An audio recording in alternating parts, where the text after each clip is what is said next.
Olá, tudo bem? Seja muito bem-vindo, muito bem-vinda a esta nossa aula especial sobre negociação com bancos e redução de dívidas bancárias. Para você ter chegado até aqui no nosso site, eu acredito que você esteja passando aí com um problema grave de dívidas com bancos. Você deve estar brigando com sócios, tendo dificuldades de carregar a sua empresa nas costas, muitas vezes brigas familiares, afinal talvez você tenha colocado o nome de algum familiar seu aí no CNPJ da empresa e agora o banco está executando esta pessoa juntamente com as empresas. Você deve estar passando com um problema aí de penhora de bens também. Então eu vou te trazer muitas informações aqui que eu tenho certeza que vão clarear este caminho de trevas que eu penso muito que você deve estar sofrendo. E antes de nós iniciarmos esta aula, eu queria te pedir duas coisas bem básicas, né? A primeira é para ter paciência. Nós não vamos resolver um problema grave como esse com 2 minutos de vídeo, 5 minutos, é necessário muito empenho. E aqui está o segundo ponto que eu quero te pedir, esse esforço mesmo, de debruçar sobre este problema para encarar a realidade das coisas, tá bom? E de qualquer modo, nós vamos estar aqui para continuar respondendo às suas dúvidas e te dando todas essas orientações, tá bom? Então, para começo de conversa, eu queria te trazer essas informações da crise que o Brasil enfrenta. Na verdade, o Brasil sempre teve crise, né? Mas os juros altos estão provocando muita falência em empresas e também recuperação judicial, que é o período que antecede a falência. E eu não quero que você esteja neste número grave, que nós sabemos que a maioria das empresas no Brasil acabam fechando as suas portas. E as dívidas bancárias é o principal motivo das recuperações judiciais e das falências. Sem dizer que apenas 20% das empresas que entram em recuperação judicial conseguem sobreviver a este processo todo e continuar a empresa. Ou seja, você precisa ter toda esta noção para se blindar tanto financeiramente quanto juridicamente. E a informação que eu trago aqui é que é possível sim enfrentar este problema. E também, olha só esses dados aqui, eles são assustadores, mas servem para você se mapear aí. O Brasil é o segundo país que tem os juros nominais mais caros do mundo aí. A gente está atrás praticamente da Argentina, que vive numa crise permanente muito pior que nossa. E isso aqui impacta no custo do crédito, que é esta tabela do lado. O Brasil sempre foi campeão, sempre esteve aí no top 5, no top 3 de crédito mais caro, onde os bancos mais enfiam a faca nas empresas e nos consumidores, pessoas físicas. Então, olha só este dado aqui, que o Brasil está em primeiro lugar aqui do último ano, né? A fonte é o próprio Banco Central junto com o FMI. Ou seja, você não tem para onde correr, você já está com um problema e você precisa enfrentar este problema. E através desta aula aqui, eu vou trazer algumas informações que vão te clarear, eu tenho certeza. Essas fotos aqui é o resultado das dívidas com os bancos das empresas que acabam sendo vencidas pelos bancos. Isso aqui são leilões, são imóveis que anteriormente eram empresas e que foram penhorados pelos bancos. E hoje são imóveis vazios ou imóveis já vendidos pela metade do preço. E aqui também máquinas, equipamentos, empilhadeiras, veículos que são também leiloados pelos bancos das empresas, contra as empresas. E eu estou trazendo aqui para você duas palavras que precisam permear a sua vida, que é a responsabilidade e a maturidade. O empresário, a empresária, se ela não tiver uma mínima vontade de dar uma resposta, de ser responsável perante tudo aquilo que ela zela, muito difícil ela vai sobreviver a este processo das execuções bancárias, das dívidas bancárias. E junto a isso vem a maturidade, de você se unir isso e encarar, se mantendo forte perante todo este grave problema. E aqui nós temos mais fotos, né? É comum a gente andar aqui nas rodovias, por exemplo, do nosso estado de São Paulo, e ver inúmeros imóveis onde antigamente eram grandes empresas e hoje estão vazios, colocados a leilão, sendo vendidos aí por 40%, 50% do valor. E também veículos, frota de veículos, máquinas de metalurgia, de tantos tipos de empresa que antigamente eram boas empresas que foram conseguidas com muito suor e a partir do momento de crise precisaram pegar dinheiro no banco e acabaram aí, infelizmente, sucumbindo. Muitas vezes por não saberem dessas informações simples que nós estamos trazendo aqui para você neste dia de hoje.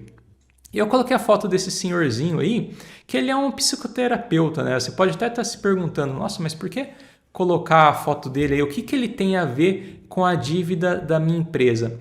Esse psicoterapeuta, ele se chama Viktor Frankl e ele foi responsável por dar todo o entendimento do sentido da vida no ser humano. Né? Até indico a obra dele para você ler, se você quiser saber mais, me deixa uma mensagem aqui que eu vou te indicar tudo. E ele deixou uma frase muito interessante que faz parte aí da vida de todos nós. Olha isso. Quando nós não podemos mais mudar uma situação, nós somos desafiados a mudar a nós mesmos. O que ele quer dizer com isso? Que quando nós enfrentamos graves problemas, como são as dívidas bancárias, muitas vezes nós não conseguimos mudar a realidade à nossa volta. Às vezes nós não conseguimos negociar diretamente com o banco, com o gerente, nós não conseguimos mudar a cabeça dos nossos sócios, dos nossos funcionários, dos nossos familiares, e aí nós somos convidados, na verdade desafiados, a transformar a nós mesmos, porque nós sabemos que nós não conseguimos mudar as pessoas. Né? A única pessoa que eu consigo mudar é a mim mesmo. E a partir do meu exemplo, da minha influência, eu vou conseguir transformar de algum modo as outras pessoas. Ou seja, você que está sofrendo com dívidas bancárias, mude a si mesmo, abra sua cabeça para a realidade, para as possibilidades que você tem em mãos. E essas possibilidades eu vou trazer aqui em seguida. E isso vem com a boa notícia. Às vezes nós falamos aqui temas que podem te machucar um pouco, nós sabemos, mas existe o lado bom, existe a boa nova, existe a boa notícia. E passa pelo entendimento do cenário bancário brasileiro e de como que funciona a lei brasileira. Eu não estou te trazendo aqui nada milagroso, mas tudo baseado na lei. A boa notícia é que é possível revisar juros e outras ilegalidades, é possível se defender contra ações judiciais de bancos e é possível principalmente negociar dívidas com os bancos. São 3 informações que fazem a diferença. É possível se defender contra bancos, é possível revisar os seus juros abusivos e é possível negociar a sua dívida bancária de forma extremamente racional e legal. E a nossa aula vai se manter com este foco de reduzir a sua dívida bancária. E uma das informações chaves é abrir todo este cenário que existe no Brasil. Por quê? Porque geralmente as pessoas que têm dívidas bancárias, elas deixam correr a situação e acabam perdendo seus bens. Elas fazem renegociações bancárias, que eu já vou te explicar o perigo disso, de fazer o reparcelamento, porque vai aumentar ainda mais a sua dívida, ou elas se defendem de processos unicamente, se defender por se defender. E aqui eu te trago um cenário de qual que era o melhor caminho, na verdade, os caminhos que vão culminar na redução da sua dívida bancária, que passa pelo caminho processual e negocial, ou seja, o de processo e o de negociação. Quando nós estamos sendo executados por uma dívida bancária, não basta ficar somente no processo, nós precisamos trabalhar meios de conseguir a negociação bancária. E essa negociação, eu repito, não é renegociação com o gerente, não é reparcelamento. E aqui abrindo um grande parênteses antes da gente continuar com esse assunto, qual que é o perigo do reparcelamento, da renegociação? O seu gerente responsável aí pela sua carteira, pela sua empresa, ele pega todos os seus contratos e transforma num novo contrato, que é um título executivo extrajudicial. Ou seja, se você não pagar isso, ele vai te executar muito mais fácil, muito rapidamente. Sem falar que você postergar as suas parcelas, você fazer um reparcelamento, mesmo que você aumente o número de parcelas, não significa que a sua dívida vai ser menor. Muito pelo contrário, ela vai ser bem maior porque vai ter embutidos juros capitalizados ao longo de todo o tempo. Então, na maioria dos casos, o reparcelamento, a renegociação, não é o melhor dos caminhos, né? O caminho interessante é trabalhar processo, né? Direito processual, né? Judicial, direito bancário, com a negociação. Infelizmente, muitos advogados, a maioria dos advogados, eles têm como mente somente e tão somente ganhar o processo. E no direito bancário, com vista a diminuir a dívida bancária, não importa se você está ganhando ou perdendo o processo, porque o banco ele faz negociações, tanto faz se está ganhando o processo ou se está perdendo o processo. Sempre é tempo de fazer uma boa negociação, um bom acordo com os bancos, tá bom? Você ficando com outras dúvidas, vai anotando aí e você vai tirar essas dúvidas conosco aí nos próximos tempos, tá bom? Fique tranquilo se não conseguir entender tudo de imediato. E outros fatores que são os caminhos aí para a redução da dívida bancária, existem vários, né? E um dos principais é o tipo de contrato que eu preciso te trazer aqui também. O tipo de contrato vai fazer muita diferença aqui. Então eu fiz aqui uma espécie de termômetro, uma espécie de velocímetro em que os tipos de contratos são por cores. Então os contratos com a cor vermelha são mais difíceis de negociar, porém não impossíveis. Isso é importante deixar claro.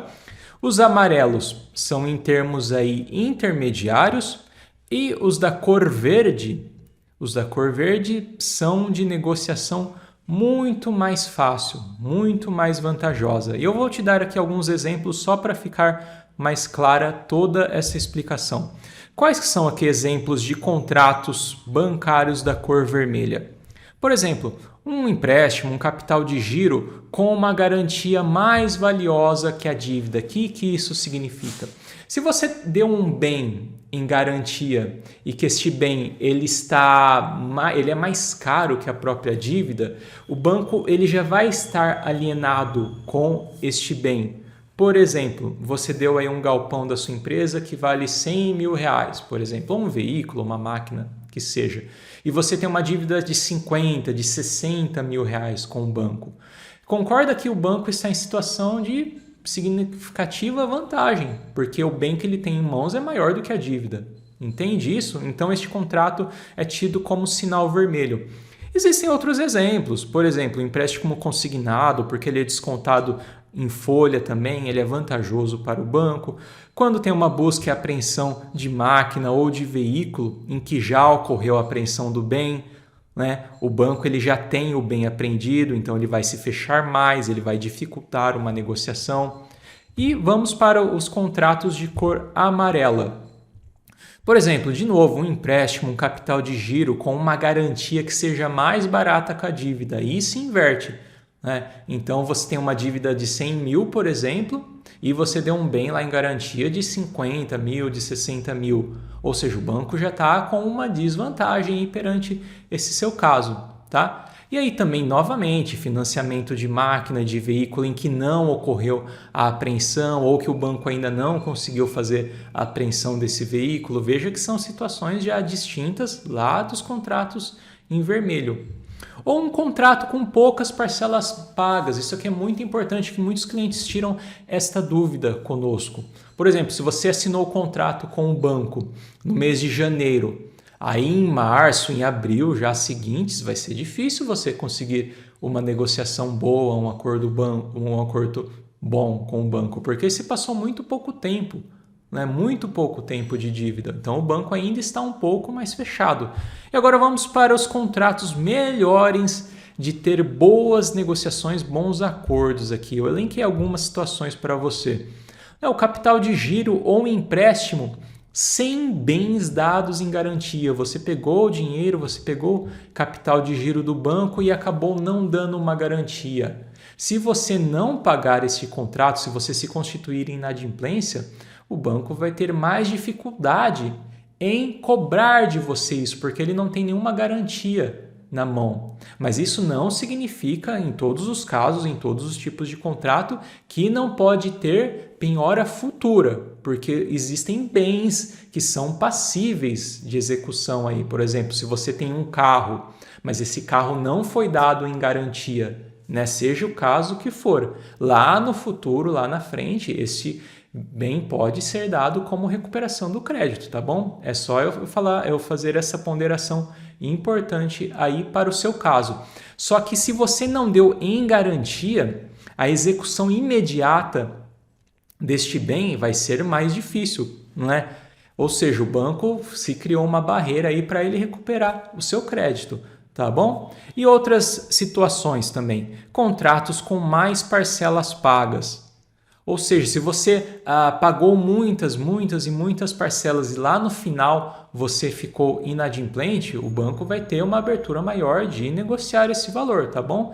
E a terceira situação também muito comum é essa do atraso, se você tem um atraso maior também. Então vamos voltar àquele caso, faz de conta que você fez um contrato em janeiro, só que se passou muito tempo, virou o ano, janeiro do outro ano e depois lá para o final do ano, já com quase 2 anos de contrato, tudo mais, né? Já vai ter um tempo maior de inadimplência, ou seja, vai se abrir um caminho melhor de negociação e a regra é simples, quanto maior atraso, melhor para um bom acordo, tá bom? Se você não entendeu isso assim de imediato, fique tranquilo, nós estamos disponíveis para tirar todas as suas dúvidas. Eu estou aqui dando um panorama geral que vai se encaixar em cada caso concreto, principalmente do caso de você que está nos assistindo agora. Eu também quero te apresentar algumas dicas práticas que fazem a diferença aí nas brigas perante os bancos nas situações de dívidas. Por exemplo, você precisa ser verdadeiro. Não fique mentindo para o banco, né? O trabalho que precisa ser desenvolvido, tanto na esfera processual, negocial, ele precisa ser verdadeiro, ele precisa ser honesto, virtuoso e volte àquilo lá que nós falamos no começo, né? Encare o problema com maturidade, com responsabilidade.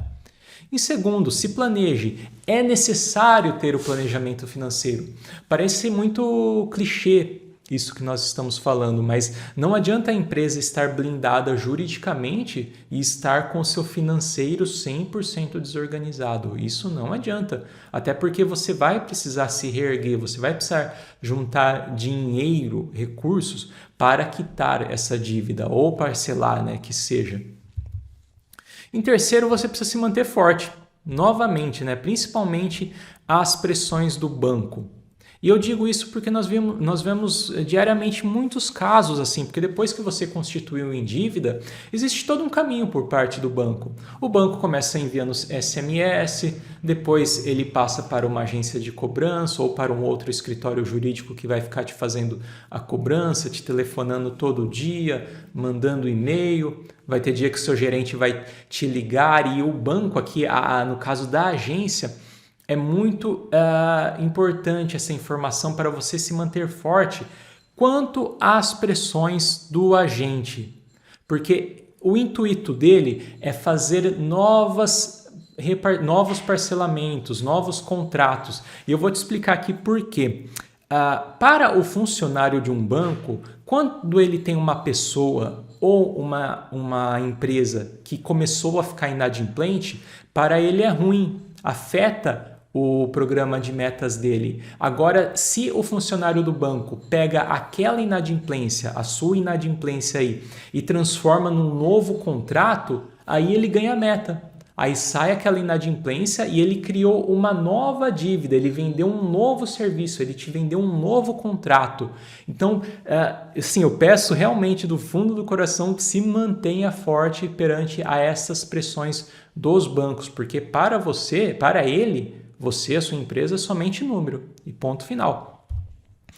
Quarto, novamente, conheça os seus direitos e os seus deveres, igual nós elencamos lá no começo. Você tem o direito de revisar os seus juros e todas as irregularidades, até porque a maioria dos contratos de banco possui ilegalidades no Brasil.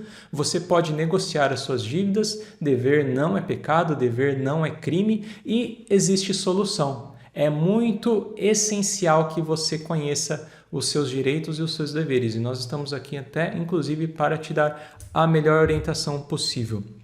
E, novamente, eu falo dos temas das garantias. Por quê? Porque as garantias fazem sentido, elas ajudam, a ter uma boa negociação. Se você não tem bens dados em garantia, vai ser mais facilitada esta negociação na maioria dos casos. E, novamente, eu venho aqui falar da repactuação de parcelas que o seu gerente te oferece. Por quê? Geralmente, quando eles fazem um novo contrato, eles pegam as suas dívidas e transformam numa nova dívida com um novo reparcelamento, o banco coloca ali um bem dado em garantia. Então, se nos seus contratos antigos não estava com garantia e você faz um contrato novo com garantia, é ponto negativo para você. É outro perigo que eu estou aqui te alertando de verdade. Tá bom? Eu quero terminar aqui esta nossa aula, esta nossa apresentação com este esquema aqui que eu acredito que vai ficar mais claro ainda para você, com esse objetivo da redução da dívida bancária. Isso aqui é um círculo, um ciclo virtuoso. É diferente do que você viver um ciclo vicioso de ficar fazendo reparcelamentos e novos contratos e ficar assumindo mais dívidas em bola de neve. Agora, o ciclo de virtude funciona assim. É todo o esquema que nós explicamos. Você precisa ter uma responsabilidade perante a sua empresa e tudo que está em volta dela, os funcionários, as famílias dos funcionários que também são aí impactados, a sua própria família, por isso que eu coloquei esse desenho da casa. E para encarar tudo isso, você vai precisar dessa responsabilidade. E aí nós vamos para o lado jurídico. Você precisa defender-se juridicamente. E aqui em todos os sentidos. Por exemplo, se você recebeu aí na porta da sua empresa, na porta da sua casa, uma execução do banco, uma ação de cobrança do banco, você precisa fazer essa defesa. Se você não colocar a defesa nos 15 dias, isso também não significa que não vai ter a solução ao seu caso. Vai ter sim, mas nós orientamos a buscar a defesa o quão antes possível. E além da defesa, existe também o ataque. E por isso que eu coloquei aqui a ação revisional de juros. A ação revisional, nós podemos até fazer uma outra aula, existe muito material aí no nosso site falando sobre ela, que ela vai fazer a revisão de todas as ilegalidades contratuais que você tem com o banco. E aqui só dando um panorama geral. No Brasil, o Brasil é o país que mais tem juros caros no mundo. Isso aí é um fato, até já te mostrei a tabela.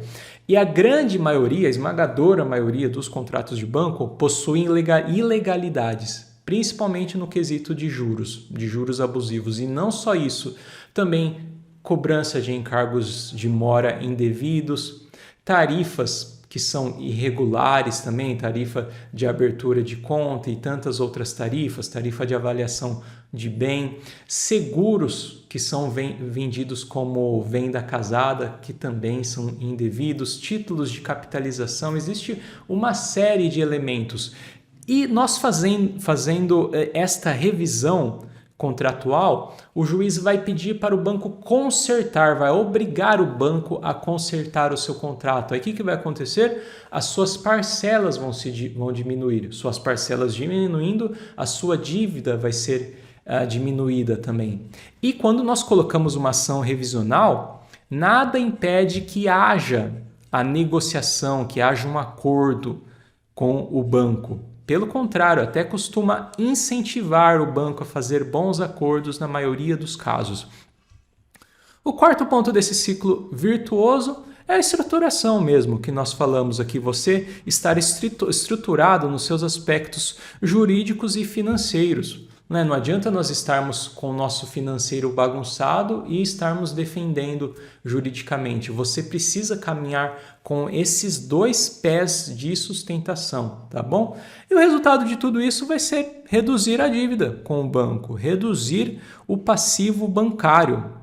Tá? Então, por fim, o que eu quero te deixar é toda essa mensagem, que existe a boa notícia, os bancos fazem acordo, é necessário estratégia, é necessário todo um trabalho de inteligência perante este problema, que vai analisar o caso concreto de cada pessoa, de cada cliente, de cada empresa, para analisar tudo isso. Qual que foi o tipo de contrato? Nesse contrato houveram bens dados em garantia? Qual que é o tempo desta dívida também? Vários outros elementos que vão impactar para que você consiga diminuir a sua dívida. Aí existem casos de diminuição de 80%, 90%, porque os bancos estão dispostos a fazer acordos, né? Quanto maior o tempo de dívida, mais prejudicial é para o banco. Tá bom? E por fim, nós deixamos aí as nossas informações do nosso escritório. Nós somos especialistas em contratos bancários, em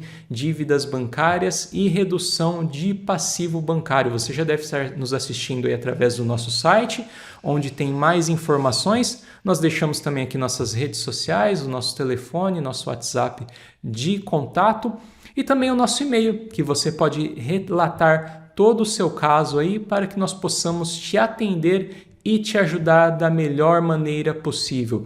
Não esqueça de deixar as suas dúvidas para nós e também de compartilhar este vídeo com mais pessoas que estão precisando dessas informações valiosas. Muito obrigado e ficamos à sua disposição.